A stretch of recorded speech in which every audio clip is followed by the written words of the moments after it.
स्वागत है हमारे इस चैनल में आपका मिशन बोर्ड 2.0 के अंदर। हम आज का ये जो नया लेक्चर स्टार्ट करने वाले हैं, जो कॉन्सेप्ट सीखने वाले वो रियल नंबर का ही है। यहाँ पे आपको बताया गया था कि जब मैंने वहां पढ़ाया था कि जब भिन्नों की बात करते हैं, रैशनल नंबर की बात करते हैं, तो आपको बताया कि रैशनल नंबर क्या होते हैं। ऐसे नंबर जिसको पी अपॉन क्यू के रूप में लिखा जाता है उसे रैशनल नंबर कहा जाता है। कि ऐसे नंबर जिसको पी अपॉन क्यू के रूप में क्या करते हैं, लिख सकते हैं, उसे हम क्या करते हैं, रैशनल नंबर कहते हैं। और कंडीशन बताया गया था कि रैशनल नंबर में क्यू जो होगा चाहिए, क्यू मतलब ये जो हमारा डिनोमिनेटर है यहाँ पे ये कभी 0 के इक्वल नहीं होनी चाहिए। यही बताया गया था ना। रैशनल नंबर मतलब परिमेय संख्या का डिफिनेशन परिभाषित किया गया था, बताया गया था कि ऐसा नंबर जिसको हम क्या करते हैं, दशमलव के रूप में लिख सकते हैं, जिसको पी अपान क्यू के रूप में लिख सकते हैं, और साथ में जो हर है इसका वो 0 के इक्वल नहीं होनी होगी, तो हम कहेंगे कि संख्या क्या है, हमारी एक परिमेय संख्या है। ऐसे बहुत सारे एग्जाम्पल हमने ऑलरेडी जान चुके हैं। तो अब यहाँ पे है परिमेय संख्याओं का अगर दशमलव प्रसार की बात कर सकते हैं। जैसे हमने परिमेय संख्या लिया और इस परिमेय संख्या कोई भी परिमेय संख्या जब आप भाग करेंगे, विभाजित करेंगे, तो कुछ ना कुछ आएगा, है ना। हो सकता है कि वो दशमलव क्या हो कि हो सकता है वो पूरी तरह से टर्मिनेट कर जाएगा, मतलब कट जाए। कहा जाएगा 4 में अगर ठीक है 2 से डिवाइड करो तो क्या आएगा, कैंसिल करेंगे तो क्या आ जाएगा, 2 दूना 4, 2 ही आएगा, है ना। तो ये क्या हो गया, मतलब ऐसे अगर आपने 4 में 2 से भाग दिया तो क्या होगा, 2 दूना 4 कैंसिल हो गया, ठीक है। ये कैंसिल होगा मतलब क्या होगा, फाइनली हमारा 0 आ गया। तो कहेंगे क्या कि ये जो है ना 4 में जब 2, कहने का अर्थ है जब 4 में 2 से भाग दिया गया जब इस रैशनल नंबर को, तो क्या क्या होगा, ये टर्मिनेट कर गया। मतलब कैसा दस ये है, ये शांत है, ऐसे आता जाएगा, ये कभी कटेगा नहीं, ठीक है। तो इसको चेक करने का तरीका क्या, आप ऐसे कर सकते हैं, 3 भागा 2, 2 1 कम 2, ये हो जाएगा 1.025 10, तो ये होगा। और लेकिन इसको भाग करेंगे तब जब आप करेंगे 10 में 3 से भाग, तो 3 3 का 9, 1 0, 3 3 का 9, ठीक है, 3 3 का 9, मतलब ये आप करते जाइए, कभी भी कैंसिल होने वाला नहीं है। मतलब ये आगे क्या हो गया, 3 3 3 3 3 बढ़ता जाएगा। तो जब हम 10 तब वही चीज है कि जब हम 10 को 3 से भाग किए तो इस केस में देखिए, इस केस में टर्मिनेट कर गया, लेकिन इस केस में टर्मिनेट नहीं किया। जो भी चीज रिपीट होती है उसको हम क्या करते हैं, आगे लिखते हैं, ठीक है। तो ये क्या होगा हमारा, ये होगा अशांत दशमलव, अशांत, या एनसीईआरटी में अनावसानी करके दिया हुआ है, ठीक है, अनावसानी दशमलव। तो ये अशांत दशमलव है, लेकिन अशांत के साथ क्या हो रही है, अशांत का देखो आप, तो ये 3 जो है बार बार रिपीट हो रहा है, तो अशांत आवर्ती दशमलव कहते हैं, आवर्ती दशमलव। अशांत क्यों, क्योंकि ये कटा नहीं। आवर्ती क्यों, क्योंकि एक ही नंबर बार बार क्या हो रहा है, एक ही डिजिट बार बार रिपीट हो रही है, इसे आवर्ती, इसे अशांत आवर्ती दशमलव।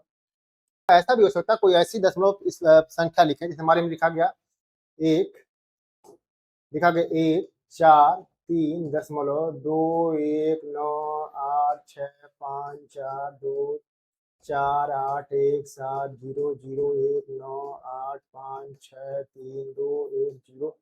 ठीक है, 3 1 0 0 7 6 1 0 2, तो ऐसे लिख रहे हैं यहाँ पे। यहाँ लिखते लिखते लिखते आप देखो, ठीक है, यहाँ पहली बात ये कि ये संख्या कार्य आगे बढ़ती जा रही है, आगे बढ़ती जा रही है। यहाँ पे जो दशमलव के बाद संख्याएं हैं वो क्या हो रही है, आगे बढ़ती जा रही है। लेकिन प्रॉब्लम ये है ना कि इसमें भी क्या हो रहा है, ये सेम काम कि यहाँ जब लिखा गया, लिखने के बाद क्या हो रहा है, जैसे इसके पहले क्या बताया गया था, इसके पहले बताया गया था कि क्या हो रहा है कि अशांत है, ठीक है। पहली बात अशांत ये भी है, क्यों अशांत है, क्योंकि ये कट नहीं रहा कहीं पे, ये समाप्ति नहीं हो रहा है। अच्छा, आवर्ती है कि नहीं है, आवर्ती होने के लिए कि दशमलव के कुछ अंक तक संख्या रिपीट हो। जैसे आप 2 1 9 लो, फिर तो देखो यहाँ पे आगे 2 9 से नहीं स्टार्ट, अगर 2 1 8 6 लीजिए तभी नहीं हो रहा है। मतलब यहाँ पे कुछ ऐसा पैटर्न दिख ही नहीं रहा है, ऐसा पैटर्न नहीं दिख रहा है कि हम कह सकते कि ये आवर्ती है। तो ये जो हमारा हो गया, ये हो गया हमारा अशांत, ये हो गया अशांत अनावर्ती दशमलव, ठीक है। 1.3 का है, क्वेश्चन आता है इसको पी अपान क्यू के रूप में लिखो, बदलो कि ऐसी कौन सी संख्या था जिसको कोई कोई होगा ना, जैसे मान लीजिए यहाँ पे 0.7 दिया हुआ है, क्या हुआ 0.7 कब आएगा, जब हम 3/3 में 4 से विभाजित किया है, तब क्या हुआ, मतलब जब 3 में 4 से विभाजित किया गया तो 0.75 आ गया। तो ऐसे अगर 1.3 बार आया है, मतलब 1.33333 ऐसे आया हुआ है, तो इसका मतलब होगा ना कि कोई ना कोई ऐसा ऐसा परिमेय संख्या होगा जिसको विभाजित करने पर ये चीज आएगी। वैसे अगर एक क्वेश्चन पूछा जाए कि ये भी तो कोई ना कोई होगा, क्या कोई ऐसा परिमेय संख्या है जिसको विभाजित करने पाया होगा, तो हम इसको शायद हम न जान पाए। ठीक है, अननोन है ये, अननोन है ये। ठीक है, तो कह सकते हैं कि तो फिर है क्या, अगर ये परिमेय संख्या नहीं है तो है क्या, तो कहेंगे यही अपरिमेय संख्या है, अपरिमेय संख्या, जिसको हम इरेशनल नंबर भी कहते हैं इंग्लिश में, इरेशनल नंबर। तो अपरिमेय संख्या क्या होती है, अपरिमेय संख्या क्या है आपकी, अशांत होती है, अनावर्ती दशमलव होती है, अशांत अनावर्ती दशमलव होता है। आपने नोट्स के अंदर इसको लिख लिया करिए। ठीक है, दूसरा क्या बताया गया कि अनावसानी आवर्ती दशमलव, अनावसानी को आप, ठीक है, अगर ये वर्ड टिपिकल लग रहा है तो अशांत लिख सकते हो आप, अशांत आवर्ती दशमलव। ठीक है, तो इसको आप अनावसानी कहिए या अशांत, तो अशांत आवर्ती दशमलव, नॉन टर्मिनेटिंग रिकरिंग डेसिमल, जिसे कहते हैं इंग्लिश में कुछ अंक बार बार दोहराए जाते हैं, उसे हम अनावसानी या अशांत आवर्ती दशमलव। देखिए अशांत, इसको क्या लिख सकते हैं, इसको बार के रूप में आप 0.3 बार लिख सकते हैं, इसको 0.2 बार लिख सकते हैं, इसको आप लिख सकते हैं 0. देखिए 63, यहाँ कर 63 बार बार आ रहा तो 63 बार लिख सकते हैं। ठीक, ये हो गया। अगला लास्ट जो है वो अनावसानी अनावर्ती दशमलव, क्या अनावसानी मतलब इसको आसान भी बोलो आप, अशांत अनावर्ती दशमलव क्या होता है, जिसमें कोई अंक बार बार नहीं आता है। जैसे √2 क्या हो गया 1, अब √2 की जो वैल्यू देखिए, √2 की वैल्यू देखो करड़ी के अंदर लिखा हुआ 1.4142 1.356, तो यहाँ पे कोई रिपीटेशन नहीं हो रहा है। अगर 4 1 देखो तो यहाँ 4 2 आ गया, यहाँ 1 3 आ गया। अगर 3 3 अंक देखो तब 3 3 अंक देखिए तब 4 1 4, ये 2 1 3 आ गया। 4 4 अंक देखो तब 4 1 2 4 1 4 1, ठीक है, 4 1 4 2, फिर 1 3 5 6 ऐसे आ रहा है। 5 5 देखोगे तब भी नहीं होगा, मतलब कि इसमें क्या हो रहा है, इसमें रिपीटेशन है ही नहीं, मतलब रिपीटेशन होने का मतलब क्या, रेकर नहीं है, मतलब ये क्या है, आवर्ती नहीं है, अनावर्ती हो गई। ठीक है, इसलिए क्या होगा, √2 क्या है हमारा एक अशांत अनावर्ती दशमलव है। पाई की वैल्यू जो होती है पाई, ठीक है, पाई जनरली पाई की वैल्यू पढ़ते हैं 22/7। लेकिन पाई जो है ना, ठीक है, ऐसे लिखा था 22, लेकिन पाई है क्या एक्चुअल में, पाई हमारा क्या है, अशांत अनावर्ती दशमलव है, मतलब एक इरेशनल नंबर है, मतलब अपरिमेय संख्या है, अपरिमेय संख्या। जहां पे एक और चीज है, ये क्वेश्चन किसी भिन्न को देकर कैसे पहचाने कि उसका दशमलव समाप्त होगा या नहीं। हाँ, ये क्वेश्चन है, कभी कभी आता है एग्जाम के अंदर, 1 नंबर में क्वेश्चन आ जाएगा आपका कि अगर कोई भिन्न दिया हो और ये कहा जाए बताइए ये जो भिन्न है ये आपका क्या हो, ये भिन्न किस कि देख कैसे समाप्त पहचानेंगे कि उसका दशमलव समाप्त होगा नहीं, मतलब किसकी बात हो रही है, मतलब ये बात है क्या ये शांत दशमलव है कि नहीं।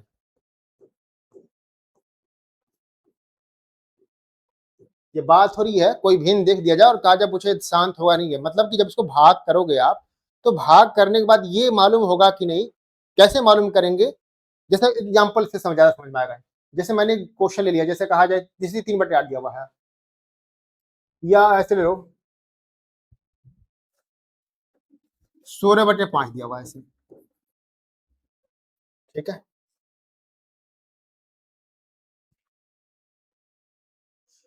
एक और क्वेश्चन लेते हैं, ठीक है, 20/8 ले लेते हैं। एक और क्वेश्चन लेते हैं 125/2 ले लेते हैं। और एक और क्वेश्चन लेते हैं, ठीक है, यहाँ पे 250/10 ले लेते हैं। तो यहाँ पर आप देखिए 16/10, अगर इसको भाग, अगर पूछा जाए कि बताओ ये कटेगा कि नहीं कटेगा, मतलब कि जब 16 में 5 से भाग दोगे तो ये कुछ दशमलव के बाद ये कैंसिल होगा कि नहीं होगा, ये करा बात। तो एक तरीका यही करोगे ना, आप क्या कर सकते हो, आप ये कर सकते हो कि इसको क्या करेंगे, जिसको नहीं मालूम होगा वही करेगा, क्या करेगा, इस 16 में ऐसे 5 से डिवाइड करेगा। जब 16 में 5 से विभाजित करोगे तो 5 या 15, ठीक है, हो जाएगा कितना, 1 दशमलव लगाएंगे, 0 बढ़ाएंगे, 5 गुना 10, ये कैंसिल हो गया। मतलब कहेंगे क्या, इसकी जो वैल्यू आ रही है कितनी हो रही है, इसकी जो वैल्यू हो रही है 3.2 हो रही है। तो कहेंगे क्या होगा, हाँ ये दशमलव के, ठीक है, दशमलव समाप्त होगा, मतलब कि दशमलव के कुछ अंक के बाद क्या हो गया, समाप्त होगा, हो गया बिल्कुल। ऐसे इसकी बात करेंगे तब 16 में जब 5 भागो, तब जब 20 में क्या करेंगे, 8 से भाग देंगे तो, ठीक है, तो 8 गुना 16 4 आएगा, और 8 5 40 हो जाएगा दशमलव। तो इसकी जो वैल्यू आ गई कितनी की 2.5। तो ऐसे इसकी भाग करोगे तो कितना आ जाएगा, 2 6 के 12 आ जाएगा, 2 दूना 4, 2 5 10 आ जाएगा ऐसे, ठीक है। इसको भाग करोगे तो कितना, इसका भाग करेंगे तो आपका 25 आ जाएगा। ठीक है, एक और संख्या ले लेते हैं,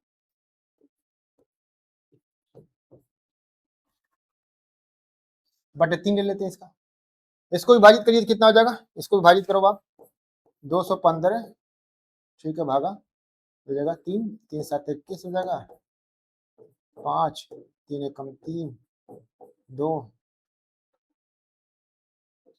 दशमलव 0, 3 छक्का 18 आ जाएगा। ठीक है, यहाँ पे नीचे दिखना है 3 छक्का 18 आ जाएगा, ठीक है। तो क्या करेंगे आप, ये हो जाएगा आपका 2, फिर देखिए फिर 2 आएगा, फिर दशमलव लगाएंगे, फिर जीरो आएंगे, फिर 6 बार में 3 छक्का 18। तो इसकी जो वैल्यू आएगी 71.6666 ऐसे आता जाएगा आप में। तो ये क्या होगा आपका 71.6 बार हो जाएगा, ठीक है। तो यहाँ पे एक और चीज देखिए ध्यान से,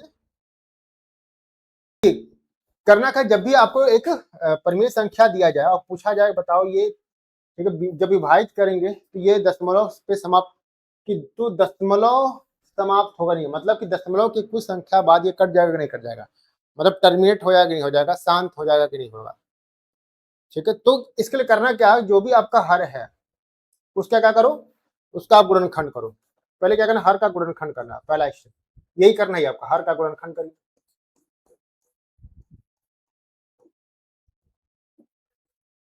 तो जब हर का गुणनखंड करेंगे तो क्या होगा, ठीक है, और कैसा गुणनखंड, अभाज्य गुणनखंड करना है इसका, अभाज्य गुणनखंड।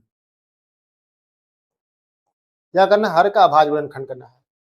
तो अभाज्य गुणनखंड करने में या हो, ठीक है, अगर उसके अभाज्य गुणनखंड में 2 या 5 या 2 और 5 दोनों, जैसे 5 का अभाज्य गुणनखंड करो यहाँ पे, या जो हर आया है, तो 5 का अभाज्य गुणनखंड क्या आ जाएगा, केवल 5 ही आ जाएगा। 8 का अभाज्य गुणनखंड क्या आ जाएगा, 2 गुणे 2 गुणे 2 गुणे, ठीक है। वहां पर देखिए यहाँ 10 का अभाज्य गुणनखंड क्या हो जाएगा, 10 का अभाज्य गुणनखंड हो जाएगा आपका 2 गुणे 5 हो जाएगा।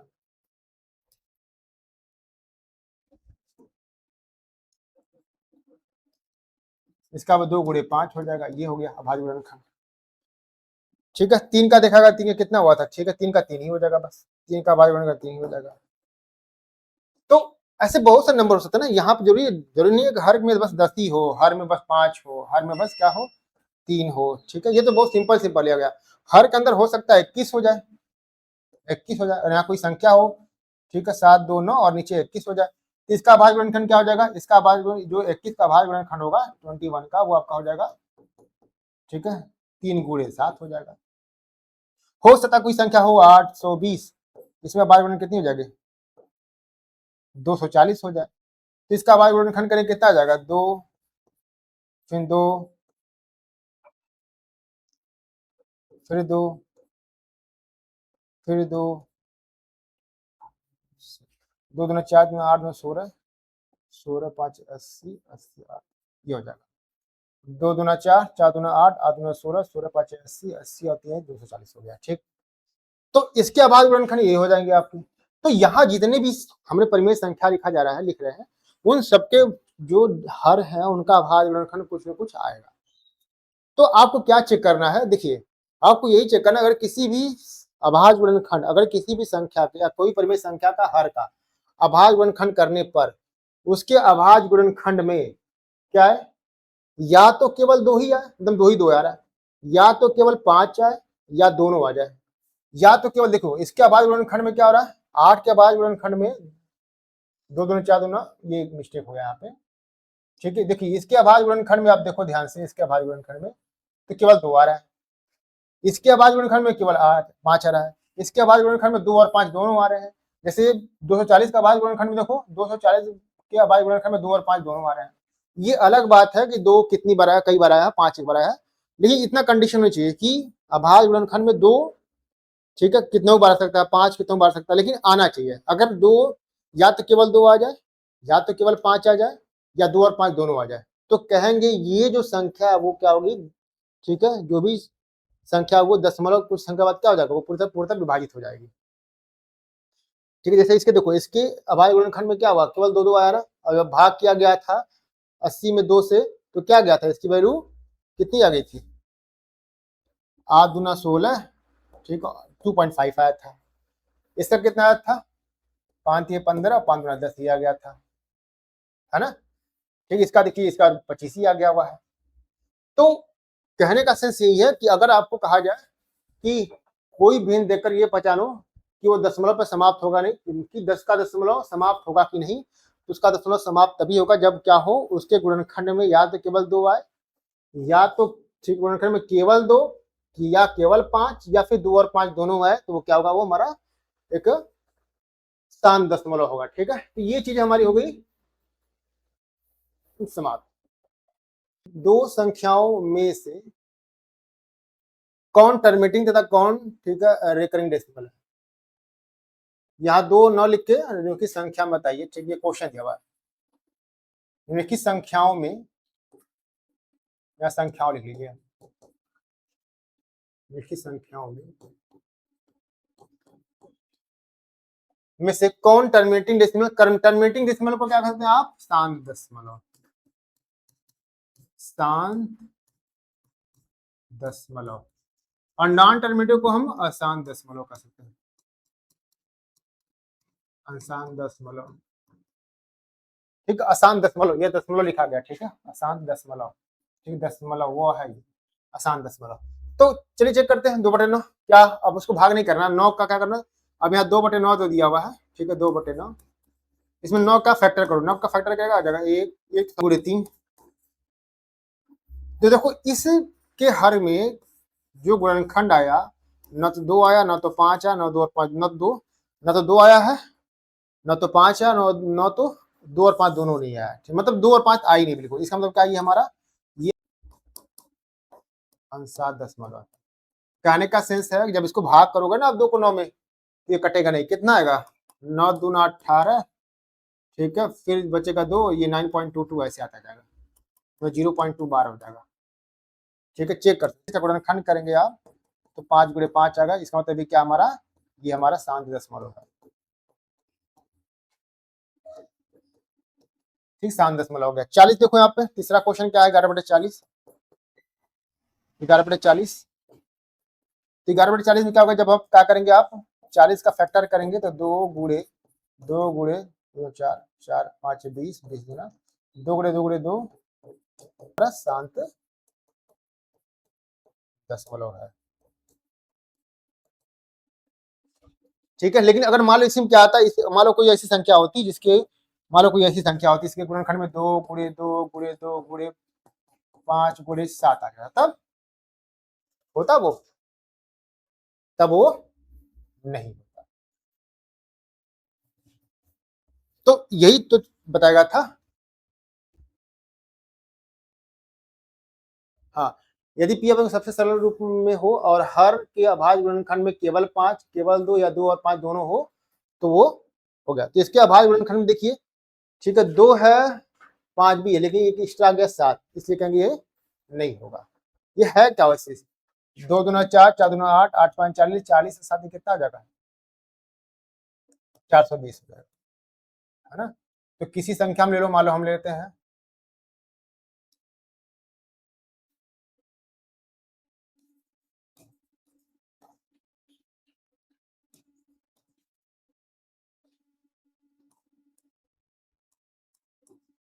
कौन सी हो गई,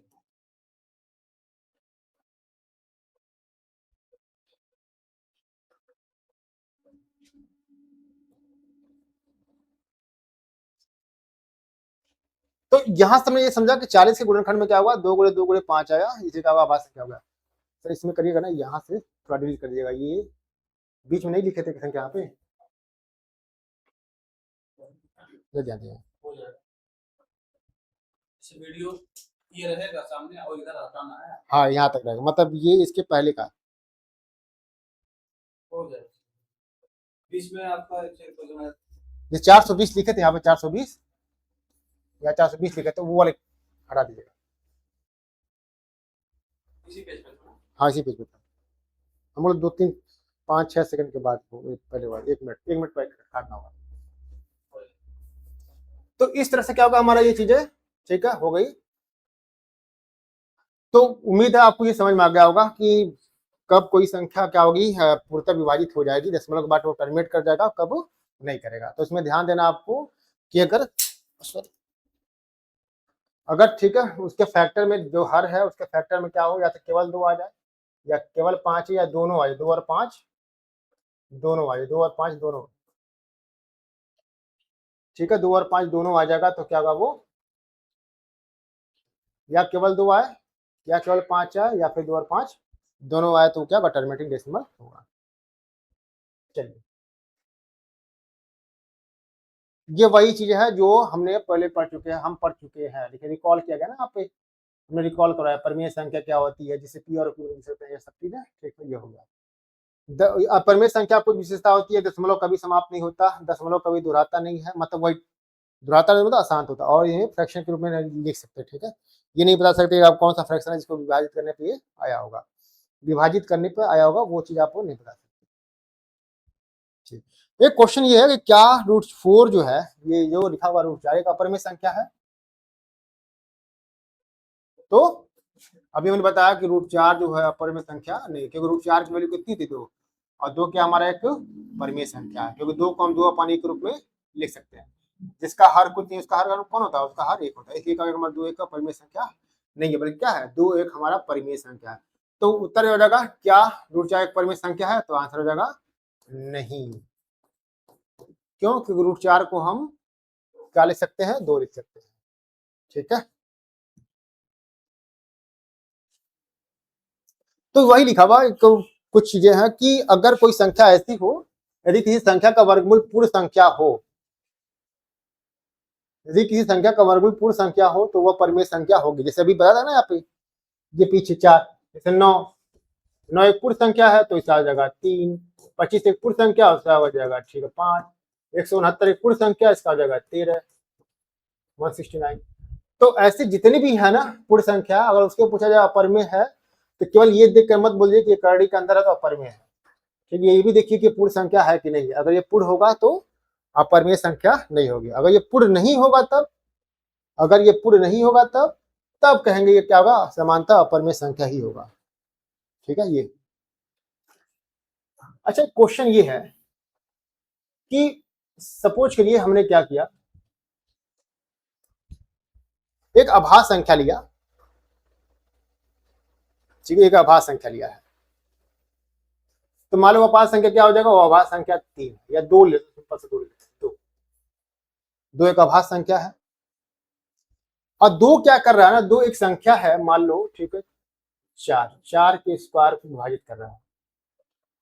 तो क्या मतलब 2 जो है ना 2 क्या कर रहा है, 2 विभाजित करता है,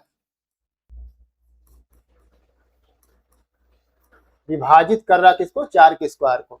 तो क्या 2 देखिए 4 का स्क्वायर मतलब क्या हुआ, 4 का मतलब 16 होता है ना, ये हुआ। तो कह रहा कि एक अभाज्य संख्या 2 है और जो क्या कर रहा है वो जो 2 है वो एक संख्या है 4 उसके स्क्वायर को विभाजित कर रहा है। तो क्या 2 ठीक है, क्या 2 4 को भी विभाजित करेगा, विभाजित करेगा, क्या 2 4 को विभाजित करेगा, वो 2 से विभाजित हो जाएगा। केवल इतना नहीं, केवल 4 2 से सीमित है। अगर 3 एक अभाज्य संख्या है, एक अभाज्य संख्या क्या होगी हमारी 3, एक अभाज्य संख्या हो गया 3 ठीक है, अभाज्य संख्या 3 है और 3 जो है ना वो क्या कर रहा है 9 या 27 के स्क्वायर को विभाजित कर रहा है। विभाजित का मतलब क्या हुआ, टर्मिनेट कर देना, मतलब शांत कर देना, विभाजित कर जाना वहां पे। तो क्वेश्चन क्या है, क्या ये जो 3 है ये क्या जो ये 3 है क्या 3 27 को भी विभाजित करेगा? 27 को भी विभाजित करेगा? तो अगर ध्यान देखो तो बिल्कुल 3 27 को विभाजित करेगा। तो अब मेरा क्वेश्चन ये है कि ऐसा क्यों हो रहा है कि ये 3 27 को विभाजित कर रहा है? ये 2 जो है, ये 2, ये 4 को, ये जो 2 जो था, ये 2 जो है वो 4 को विभाजित कर रहा है। क्यों कर रहा है यहाँ पे? तो अगर आप ध्यान से अगर अब लेक्चर देखे होंगे तो बताएगा कोई संख्या किसी संख्या को विभाजित तब करता है जब उसका वो गुणनखंड हो। मतलब 27 3 से विभाजित क्यों हो रहा है? क्योंकि 27 ना, ठीक है, 27 3 जो है 27 का गुणनखंड है, ठीक है। 4 2 से विभाजित इसलिए हो रहा है क्योंकि 2 4 का गुणनखंड है। तो यही यहाँ लिखा है। मान लीजिए मान लीजिए पी को क्या है, पी एक आभास संख्या। आभास संख्या मतलब कुछ भी हो सकता है, ये 3 हो सकता है, आपका 5 होता है, 7 हो सकता है, 11 हो सकता है, 13 हो सकता है, ठीक है। और ये आभास संख्या क्या करना, ये जो आभास संख्या है किसी संख्या के स्क्वायर को विभाजित करता है। और कौन सी संख्या होगी विभाजित करता है उसको। तो फिर करा कि अगर ऐसा है कि एक आभास संख्या है और वो आभास संख्या किसी संख्या के स्क्वायर को मतलब वर्ग को विभाजित करता है, तो वो आभास संख्या अगर उस संख्या के वर्ग को हटा दिया जाए, देखो यहाँ वर्ग हटा दिया ना, स्क्वायर हमने क्या किया, स्क्वायर यहाँ से हटा दिया है, तो वो इसको भी विभाजित करेगा, ठीक है। अब ये ध्यान दीजिए कि यहाँ जो ए है ना वो धनात्मक संख्या है, मतलब पूरी संख्या आपका होगा। तो ये चीज हम यूज करने वाले हैं। तो आपको जहां तक क्लियर हो गया होगा कि अगर कोई संख्या आभास संख्या है और किसी संख्या की स्क्वायर को विभाजित करता है, किसी संख्या के वर्ग को विभाजित करता है, तो वो संख्या अगर उस जो संख्या जिसका स्क्वायर किया गया था अगर स्क्वायर हटा दिया जाए तो इस संख्या को भी क्या करेगा, वो यहाँ जो संख्या लिखा था उसको विभाजित करेगा। मैंने एग्जाम्पल देकर कुछ समझाने की कोशिश किया था यहाँ पे। तो इसी से रिलेटेड हम क्या है क्वेश्चन है, ठीक है। ये क्वेश्चन आता है कि अब ये कहने तो कह दिए ना कि बहुत, ठीक है, तुरंत धर ले से कि √2 क्या है, √2 क्या अपरिमेय संख्या है। अब पूछा जाए कोई अपरिमेय संख्या कैसे, तो कहोगे इसका स्क्वायर नहीं निकल पाएगा, ये परफेक्ट स्क्वायर नंबर नहीं है, मतलब पूरे वर्ग नहीं है इसका, ऐसा कोई नंबर नहीं है जिसका पूर्ण वर्ग क्या हो, 2 हो। एग्जाम में नहीं ठीक हो तो हम समझ में आ रहा है पूर्ण वर्ग नहीं है, लेकिन कह प्रूफ बताइए क्यों, कैसे कहोगे, प्रूफ करिए कि क्या ये हमारा एक अपरिमेय संख्या है। क्या करा क्वेश्चन में, करा प्रूफ करो कि ये ठीक है, क्या है ये। पहले तो ये पूछ सकते हैं अपरिमेय संख्या है नहीं है, तो कहोगे अपरिमेय संख्या नहीं है, क्यों, क्योंकि ये पूर्ण वर्ग नहीं है, ठीक है। तो लेकिन क्वेश्चन जब पूर्ण, तो कैसे प्रूफ करोगे, ये सत्यापित कैसे करोगे कि ये अपरिमेय संख्या है। तो इसके लिए पहले मैं क्या करता हूं, मैं आपको थोड़ा समझा देता हूं, उसके बाद मैं बताता हूं, ठीक। चलिए देखिए यहाँ पे क्या यहाँ पे क्वेश्चन है कि सिद्ध कीजिए कि √2 एक अपरिमेय संख्या है। तो एक होता है, ठीक है, तो इसमें हमने क्या किया है, देखो हमने क्या प्रूफ करना, प्रूफ ये करना कि ये जो √2 है ना, √2 ये एक अपरिमेय संख्या, ये तो हमने कह दिया, हाँ ठीक है। अब कोई कहता प्रूफ करो, जैसे आपको कोई कहा जाए कि आप कौन से स्कूल में पढ़ते हो, तुम, हम फला स्कूल में पढ़ते हैं, प्रूफ करोगे आप कौन से स्कूल में पढ़ते हो, कैसे प्रूफ करोगे, अपना आई कार्ड दिखाओगे, ठीक है, स्कूल की रसीद जो होगी ना, जो फीस है उसको दिखा सकते हो आप, ठीक है। ये चीजें बहुत सारे, कोई फंक्शन होगा उसमें कार्यक्रम कर रहे हो वहां का फोटो दिखा सकते हो, प्रूफ होगा आप पे। वैसे यहाँ भी तो है, अगर कह दो √2 एक अपरिमेय संख्या प्रूफ करना होगा तो कैसे करोगे। तो इसको प्रूफ करने का एक विरोधाभास मेथड होता है, ठीक है, विरोधाभास, विरोधाभास,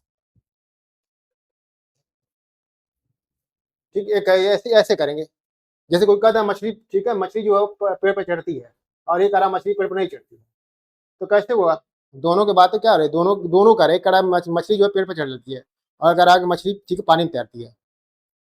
तो अब ये दोनों क्या हुआ, कंट्राडिक्ट हो गया ना, दोनों क्या हो गए, दोनों ये दोनों जो आदमी है कह रहे हैं, लेकिन क्या हुआ, दोनों के मत में विरोधाभास है। अब ये आपको प्रूफ करना है कि सही है गलत है।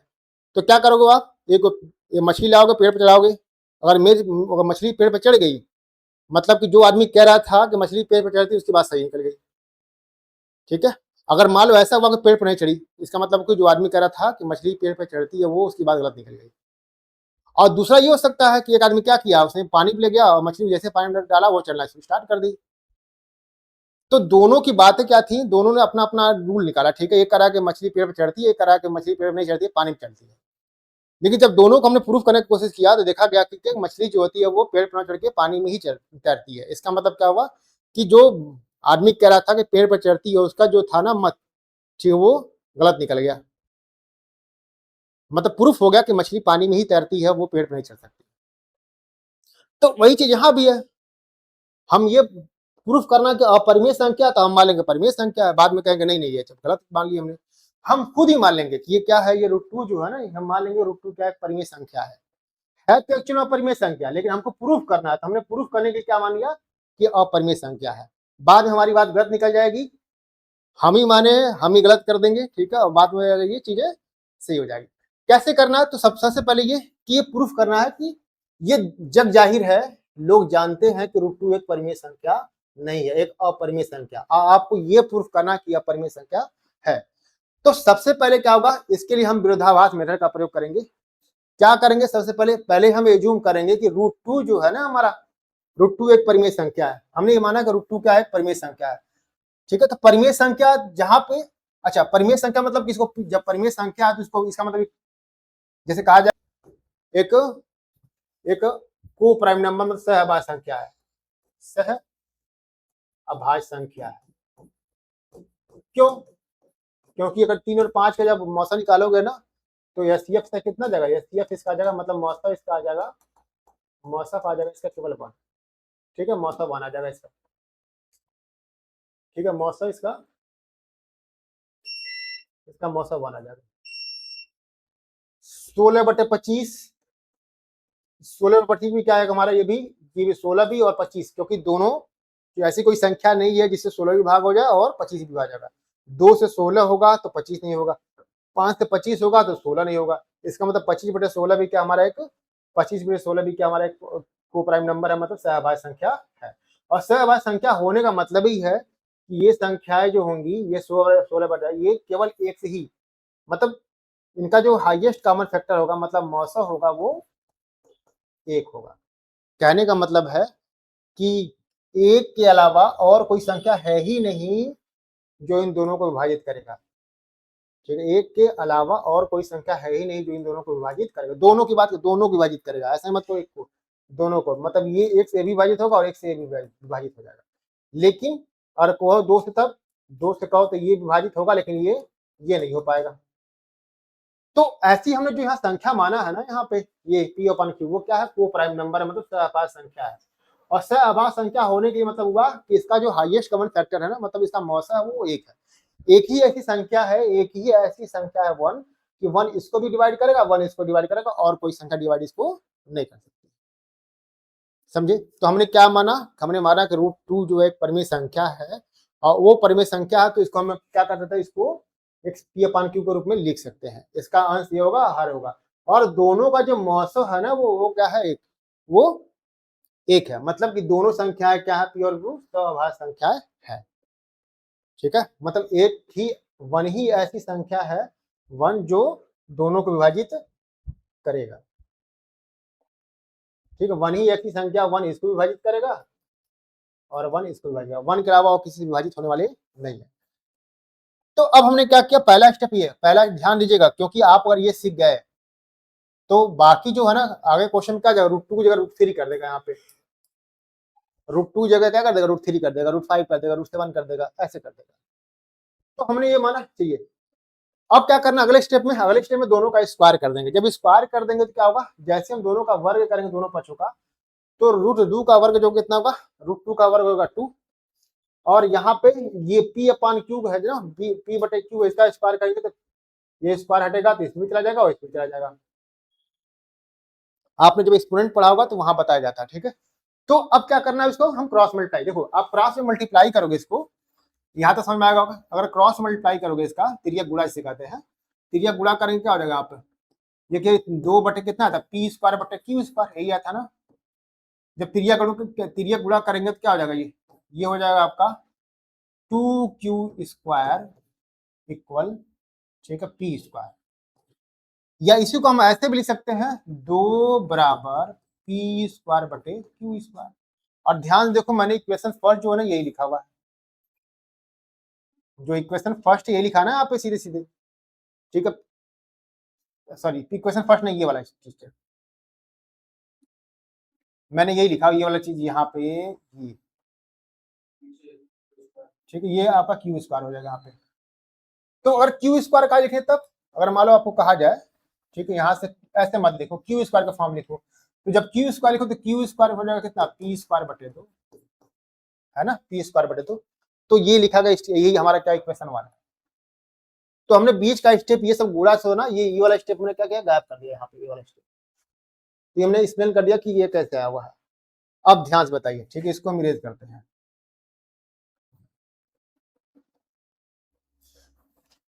अच्छा, यहां करा कि जब पी स्क्वायर में क्यू से डिवाइड करते हैं, विभाजित करते हैं, तो क्यू स्क्वायर आता है। मतलब ये हुआ कि पी स्क्वायर को 2 क्या कर रहा है, अभी बताया था, पीछे ध्यान दीजिए, अभी पीछे जस्ट हमने पढ़ा है कि अगर कोई अभाज्य संख्या है, मान लो अभाज्य संख्या है 2, ठीक, और वो किसी संख्या को विभाजित करता है, उसके वर्ग को, मान लो वो संख्या होगा 27, मतलब कि 27 के स्क्वायर को कौन विभाजित कर रहा है, 2 काट रहा है, सॉरी या 3 ले लो, 3 ले लो, 3, और कैंसिल भी करेगा बहुत इजीली। देखो ध्यान से, अगर ध्यान से देखो तो इसको 27 गुणे 27 लिख सकते हो, 27 गुणे 27 और बटे 3 9 27 हो जाएगा, कट 27 में 81 आंसर आ जाएगा आप इसका, ये 3 है यहाँ पे, है ना। तो यहाँ क्या बताया जा रहा है, यहाँ ये बताया जा रहा है, ठीक है, कि कोई अभाज्य संख्या है, वो किसी संख्या के वर्ग को क्या कर रहा है, विभाजित कर रहा है ना। तो वो जो संख्या 3 होगा ना, ठीक है, वो जो संख्या 3 होगा, अगर हम स्क्वायर हटा दिया जाए तो वो संख्या 27 को विभाजित करेगा, और जाहिर सी करेगा। एक बार थोड़ा और क्लियर कर देते हैं आपको, मैं ताकि समझ में आ जाएगा।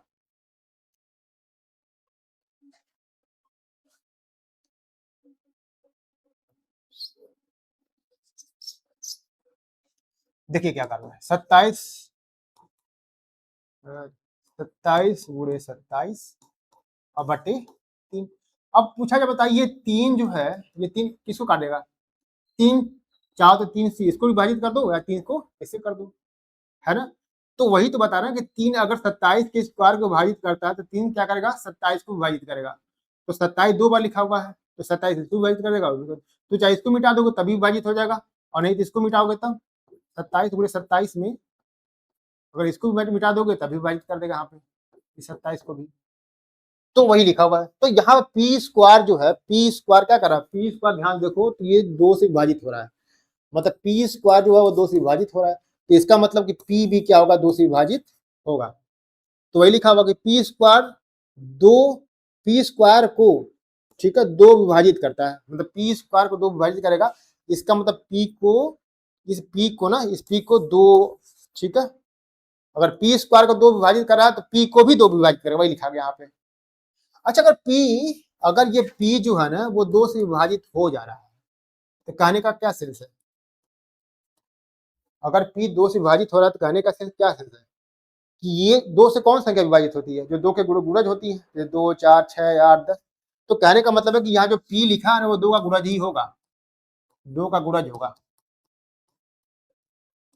तभी तो विभाजित होगा, ये 2 का क्या होगा, 2 का गुणज होगा, ठीक, गुणज, तभी तो विभाजित हो रहा है यहाँ पे।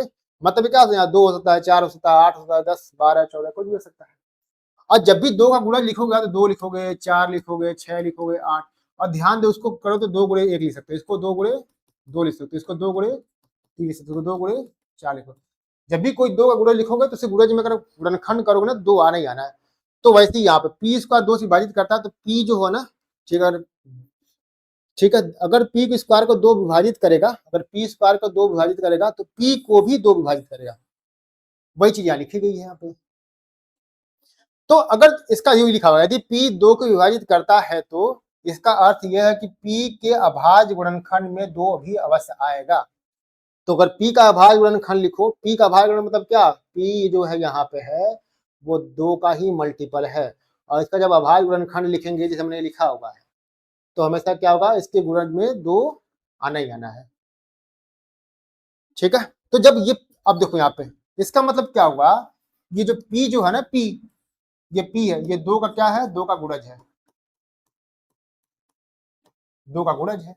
तो क्या हो सकता है, अगर अब पता नहीं क्या आप क्या है, कोई बता सकते हो कि 2 का गुणज क्या 16 है कि 18 है कि 9 10 है कि 25 12 है कि 16 है कि 22 है कि 100 है, क्या है, होगा ना। आप मान लो अगर ये 100 होता तो क्या लिखते हैं, 2 गुणे 100 लिखते इसकी जगह, इसके 2 गुणे 50 लिख सकते थे, है ना। अगर ये 100 ना होगा कुछ और मान लो ये क्या होता है, ये 25 होता, 50 में 2 गुणे 25 लिखते इसको। अगर ये ठीक है कुछ नहीं 16 होता तो 2, अगर ये 16 होता तो क्या लिखते हैं, अगर ये 16 होता तो 2 गुणे 8 लिखते इसको, 2 गुणे 8 ऐसे लिखते। तो कहीं न कहीं क्या हो रहा है, कहीं न कहीं ये है कि ये अब कन्फर्म नहीं है कि P जो है ये तो P 2 का गुणज है, मतलब 2 से विभाजित हो रहा है। अब 2 से विभाजित हो रहा है तो ये 50 है कि 16 है कि 100 है, क्या है, ठीक है। लेकिन इतना तो कन्फर्म है कि इसको हम 2 गुणे एक संख्या के रूप में ले सकते हैं। वो कौन सी संख्या आएगी, वो इस पे निर्भर करेगा कि यहाँ है क्या। अगर यहाँ 50 था तो 25 आगे साथ आएगी, अगर यहाँ 100 होगा तो 50 आएगा इसके साथ, अगर यहाँ 16 होगा तो इसके साथ 8 आएगा। तो वही लिखा गया, ये अगर P अगर आपका गुणज है ना, अगर P जो है अगर ये 2 का गुणज है तो इसको हम क्या करें, 2 के गुणक के रूप में लिख सकते हैं। तो वही लिखा गया P, यहाँ लिखा ना P 2 से विभाजित होता है, इसलिए यहाँ P को 2 into C लिखा गया, 2 into C, 2 गुणे C। क्यों, क्योंकि P हमने बताया कि P क्या है, 2 का गुणज है, मतलब 2 से विभाजित हो रहा है, P 2 से विभाजित हो रहा है तो इसलिए दिया गया, ठीक है। अब इसी को क्या करने वाले हम, ठीक ध्यान से देखिए, इसको मिटा दें।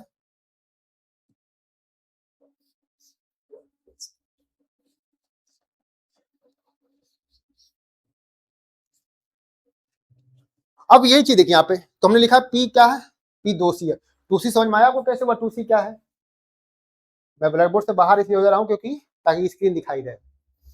तो यहाँ पे 2C लिखा गया, 2C क्यों लिखा है समझ में आया आपको, आ गया होगा क्यों लिखा गया है। अब हमने क्या किया, इसी को जो था ना इस इक्वेशन को हमने इसको 2 पार्ट में इसको क्या किया, डिवाइड कर दिया, स्क्वायर कर दिया, सॉरी इसको क्या किया हमने, दोनों को वर्क कर दिया। जब वर्क कर देंगे क्या हो जाएगा, यहाँ P का स्क्वायर हो जाएगा, यहाँ 2 का स्क्वायर हो जाएगा।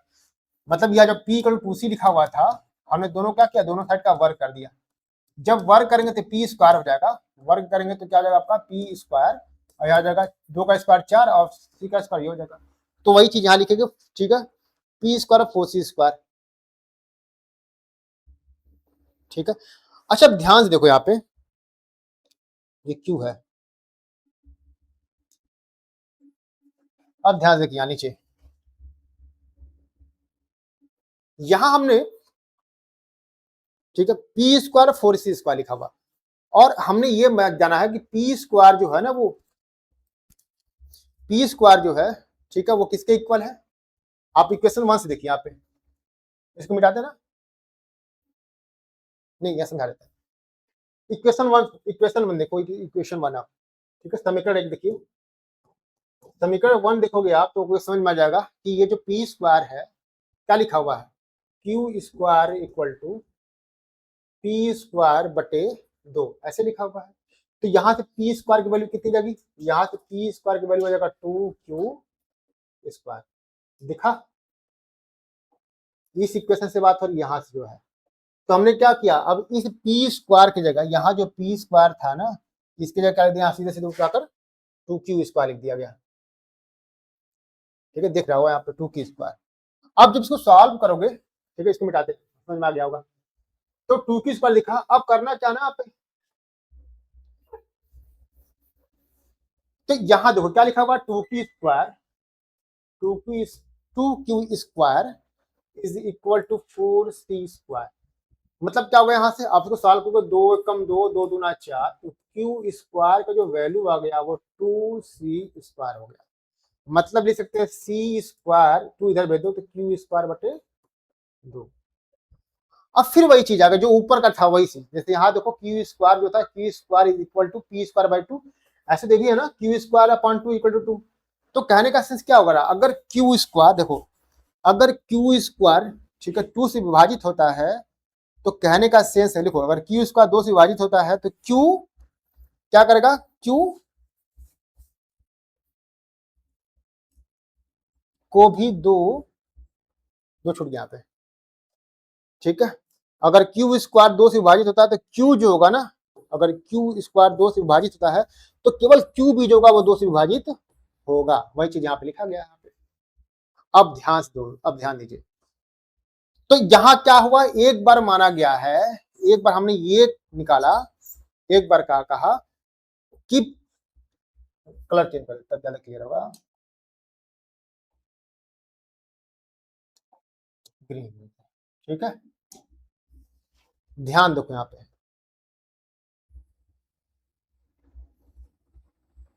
कह रहा पी को, ठीक है, ये 2 बार लिखा गया है, ये मिस्टेक है, ये गलत हो गया है, ठीक है। प्यू पी को 2 भी विभाजित करेगा, मतलब पी जो होगा ना वो 2 से विभाजित हो जाएगा। और यहां बोला है क्यू को, फिर देखो यहाँ पे क्यू को भी 2 विभाजित करेगा, क्यू को भी 2 विभाजित करेगा।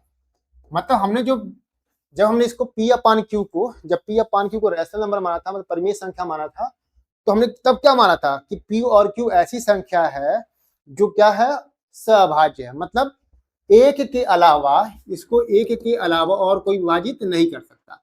लेकिन हमारा क्या निकल गया, जैसे ही इसको पी अपटे क्यू क्या माना, हमने रैशनल माना और आगे आगे निकालना स्टार्ट किया, तो एक जगह मालूम चला पी को 2 डिवाइड कर रहा है और यहां मालूम चला क्यू को भी 2 डिवाइड कर रहा है। तो बताओ कैसा पॉसिबल है। हमने ये माना था ना कि ये क्या हमारा, ये अभाज्य, ठीक, सअभाज्य संख्या है, और बाद में निकल कर आ कि पी को, इस पी को भी 2 विभाजित करा और क्यू को भी 2 विभाजित करा है। मतलब जब जो हमने पहले एज्यूम किया था, पहले यहाँ पे जो एज्यूम किया था, मतलब माना था, उसका क्या हो रहा है, उसका विरोधाभास हो रहा है, ठीक है। मतलब हमने जो माना था वो चीजें क्या हो गई, गलत हो गई। इसका मतलब क्या हुआ, इसका मतलब देखो, अतः पी और क्यू एक के अतिरिक्त, यहाँ 1 लिखा हुआ, ये 1 है, ध्यान देना बेटा, एक के अतिरिक्त 2 से भी विभाजित होते हैं। इससे इस तथ्य का विरोधाभास प्राप्त होता है कि पी और क्यू सअभाज्य संख्या है ना।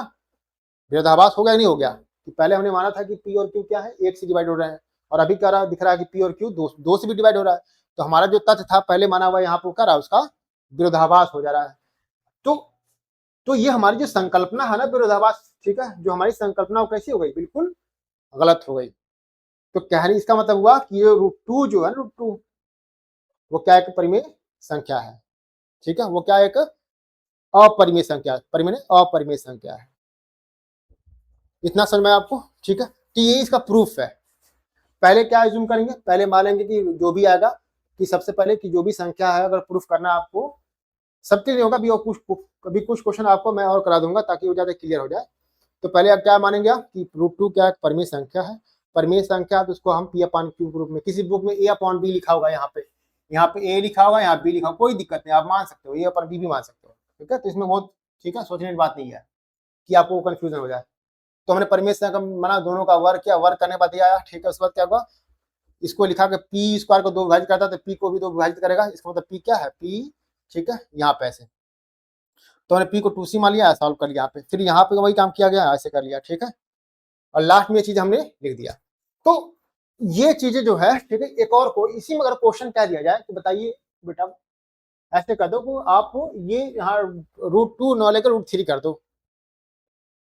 मतलब क्या रहा है, क्वेश्चन सिद्ध कीजिए कि √3 क्या एक अपरिमेय संख्या है। तो क्या करना है आप यहाँ √3 जगह, जैसे क्वेश्चन में कहता है कि यहाँ पे √2 न करके ना क्या कर दें, यहाँ पे, यहाँ √2 न करके √3 कर दें आप। अरे बाबा, 1 मिनट, यहाँ √2 न करके क्या कर दें, √3 कर दें यहाँ पे, क्या करते हैं यहाँ पे,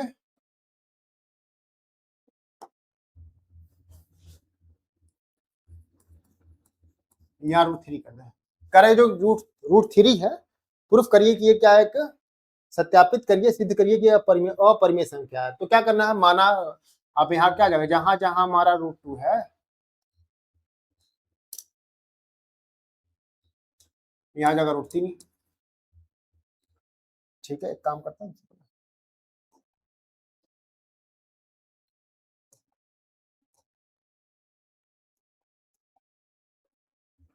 तो जहां जहां क्या होगा, जहां जहां हमारा वहां √3 मान लेते हैं, यहाँ √3 हो जाएगा, 3, ठीक है। यहाँ क्या हो जाएगा, √3 हो जाएगा, यहाँ पे, यहाँ क्या हो जाएगा, 3 हो जाएगा, यहाँ पे √3 का स्क्वायर हो जाएगा, यहाँ क्या हो जाएगा, 3, यहाँ हो जाएगा आपका 3, यहाँ क्या हो जाएगा आपका,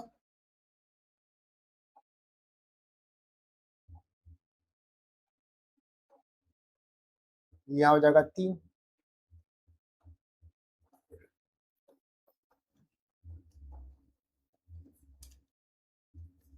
यहाँ हो गया 3, ठीक है।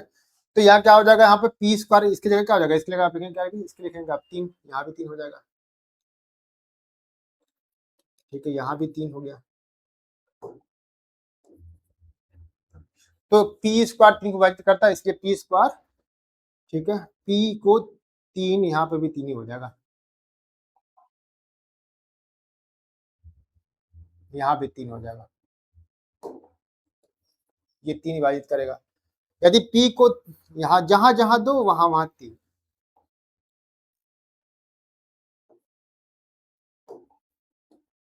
यहाँ 3, यहाँ 3,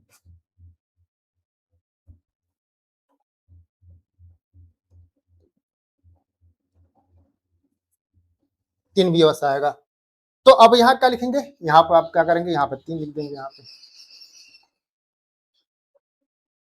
यहाँ पर हो जाएगा आपका 3, और यहाँ 3 का जब स्क्वायर करेंगे तो यहाँ क्या आ जाएगा, तो सोचने वाली बात है, यहाँ पे 9 आ जाएगा, 9, यहाँ भी क्या आ जाएगा आपका, यहाँ भी 9 आ जाएगा, यहाँ भी 9 आ जाएगा, और यहाँ क्या आ जाएगा आपका,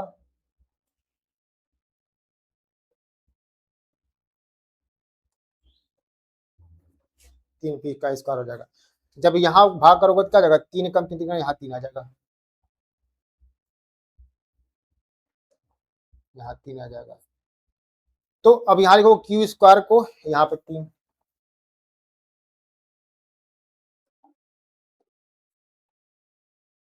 ठीक है, यहाँ भी 3,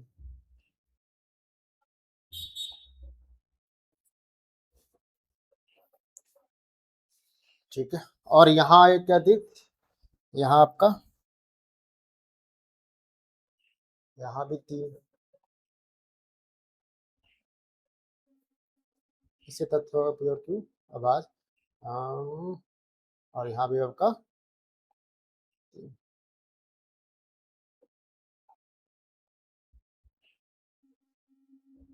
तो देखो वही चीज है, सेम प्रूफ।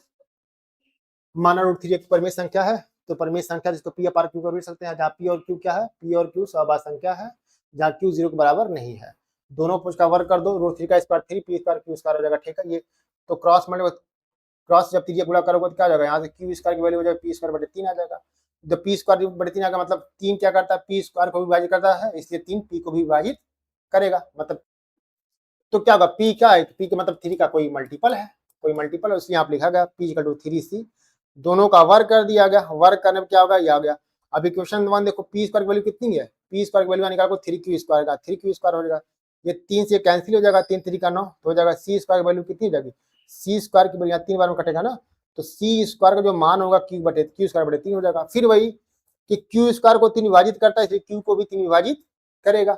अब यहाँ पे आता है पी और क्यू का एक के अतिरिक्त 3 से भी विभाजित होते हैं, इससे तत्से विरोधाभास प्राप्त होता है कि पी और क्यू क्या है, सहवास संख्या है।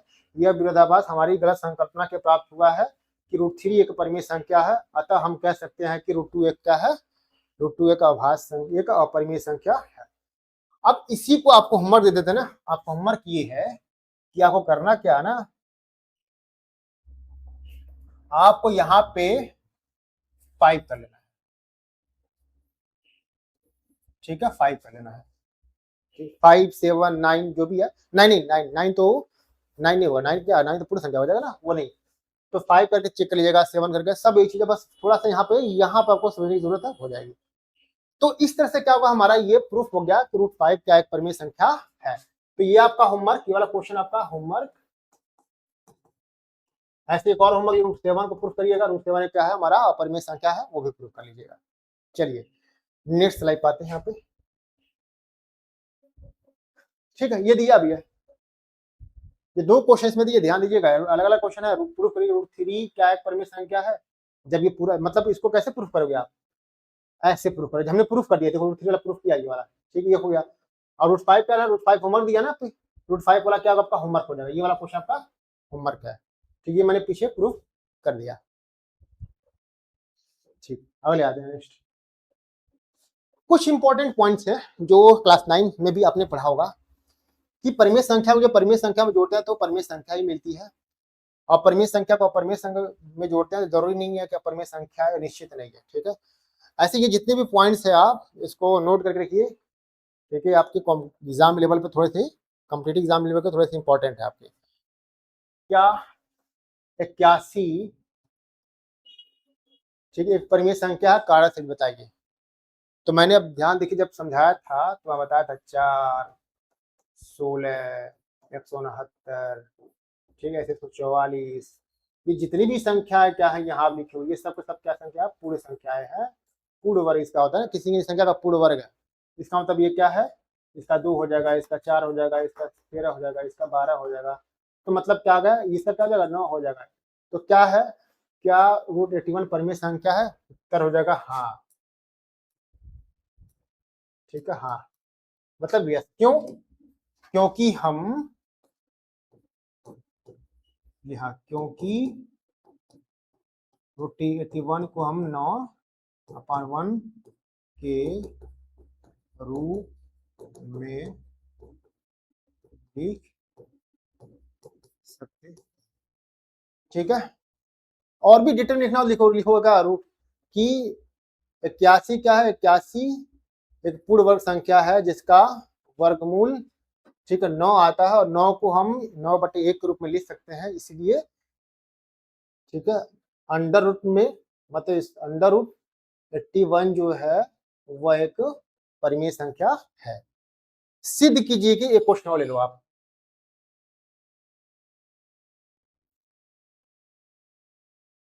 ठीक है, ये क्वेश्चन ले लो।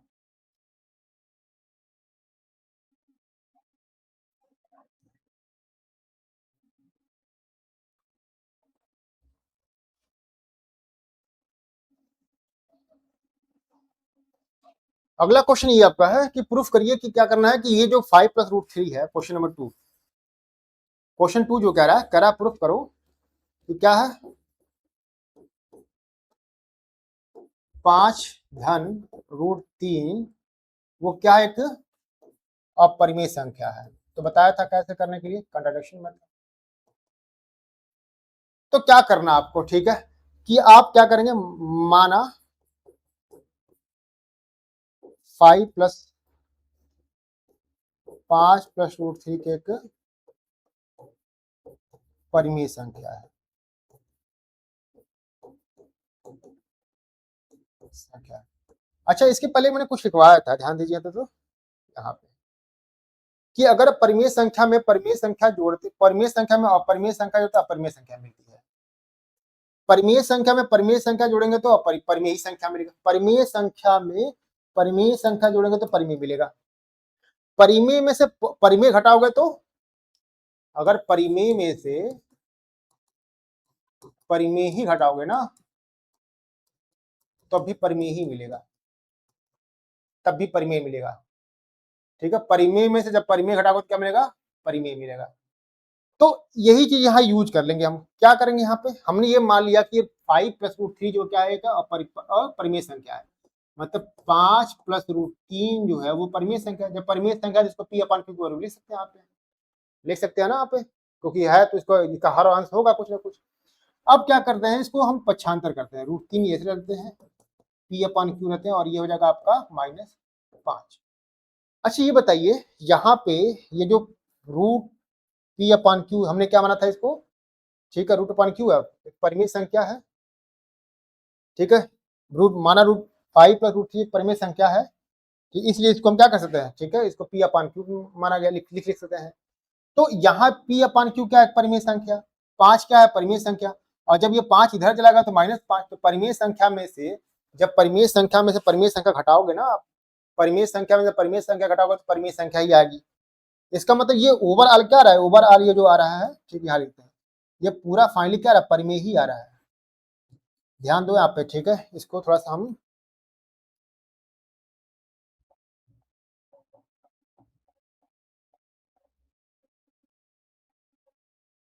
इधर ले लेते हैं, इधर लिख लेते हैं।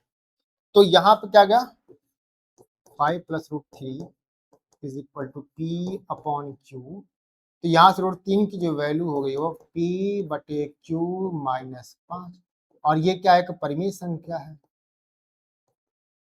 और ये क्या हमारा रूट 3 क्या है एक, ये हमारा रूट 3 क्या है, यह परिमेय संख्या, ये अपरिमेय संख्या है। तो अब क्या हो गया, कंट्राडिक्ट हो गया ना कि परिमेय संख्या में जब परिमेय संख्या को जोड़ क्या मिला हमारा, परिमेय संख्या में से जब परिमेय संख्या था तो अपरिमेय संख्या मिला। ठीक है, इसका मतलब क्या हुआ कि हमने जो सब ये माना था वो क्या गलत है। ठीक है, तो कह सकते हैं हमारा जो, ठीक है, हमारी कल्पना या हमने जो माना था वो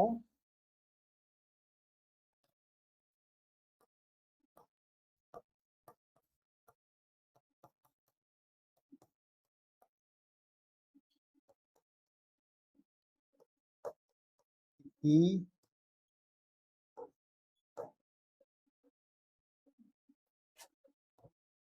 5 प्लस रूट 3 एक परिमेय संख्या है,